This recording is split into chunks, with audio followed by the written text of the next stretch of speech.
Good morning, everybody. Welcome to this Rural Practice Change Symposium. My name's Andrew Campbell. I'm a consultant from Queanbeyan, and I'll be hopefully looking after the process issues during the day. Firstly, welcome. We expect a few more to keep trickling in, but that's fine. This day is somewhat unusual. One of the unusual things about it is that it's free. And it's free because of very generous sponsorship from our main sponsor, the Victorian Department of Primary Industries. But you can see the other sponsors on the banner on the bottom of the slide: the Future Farm Industries Cooperative Research Centre, Landmark, the Rural Industries R&D Corporation, the University of Melbourne, who've generously provided this facility today, and the University of Western Australia, who've done a lot of the planning work.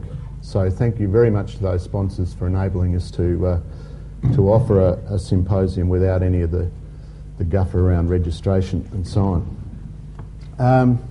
Another unusual thing about this event is that it started with a refereed journal article. Now we all know that refereed journal articles are read by squillions of people and make a huge difference in the world. And so this particular little article that Dave Pannell led pulled together an interdisciplinary team of researchers to review the literature and our understanding around adoption of conservation practices in the first instance, but those issues apply much more broadly, as you'll hear later. And it became the single most downloaded paper. Dave tells me that as of yesterday, it's still holding its number one slot on the top of the hit parade in the Australian Journal of Experimental Agriculture. Now, I'd venture to suggest that being the number one downloaded paper still doesn't mean that most Australians have heard of it or would be able to recite its main points. So we thought, how about we take the authors of the paper and try and bring the findings of this work to a broader audience. And there are some very important reasons for doing so. The focus of this symposium is rural Australia, and rural Australia is under significant pressure at the moment. Many of those pressures are likely to intensify, not go away. So the processes of change in rural Australia are if anything, likely to be sustained and rapid.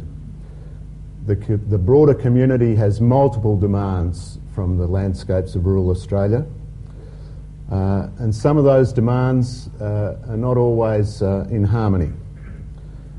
The background of a shifting climate amplifies some of those tensions, particularly around water scarcity, and there's considerable policy uncertainty with soon to be a carbon market of some kind.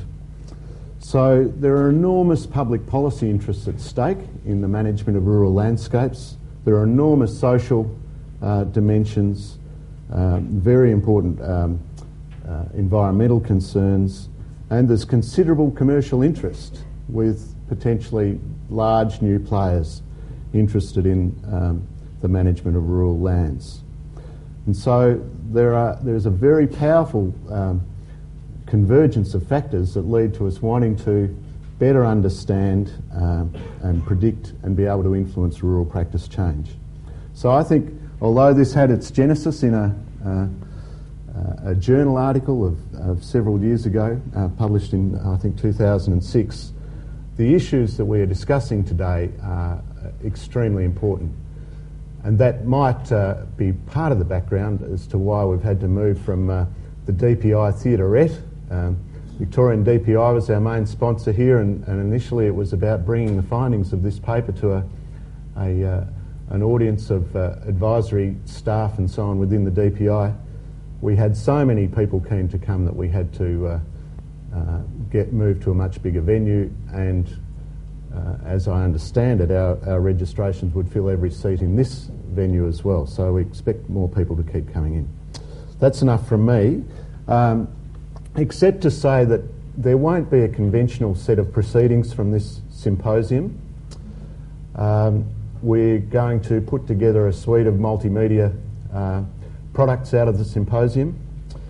The event, we're not game enough to do a live video cast onto the web, but there will be an edited highlights package. That's why I'll be swapping this lapel mic from speaker to speaker so that we get some good material on tape. The whole thing's being videoed, and we'll have highlights of each talk up on YouTube and on various websites, and there will be material coming out of today that will go into training packages for advisory staff, particularly we hope through the EverTrain program of the Cooperative Research Centre for Future Farm Industries. So there won't be a conventional set of conference proceedings, but there will be a whole bunch of multimedia products that give you the key messages out of today. We hope also that there will be a book and that each of the speakers today will have a chance to try and synthesise their key messages in a book that will pull this understanding together in a hopefully a very readable and influential way. So thanks for coming, and I'll now hand over to Professor Dave Pannell, who's been the key architect of this whole event.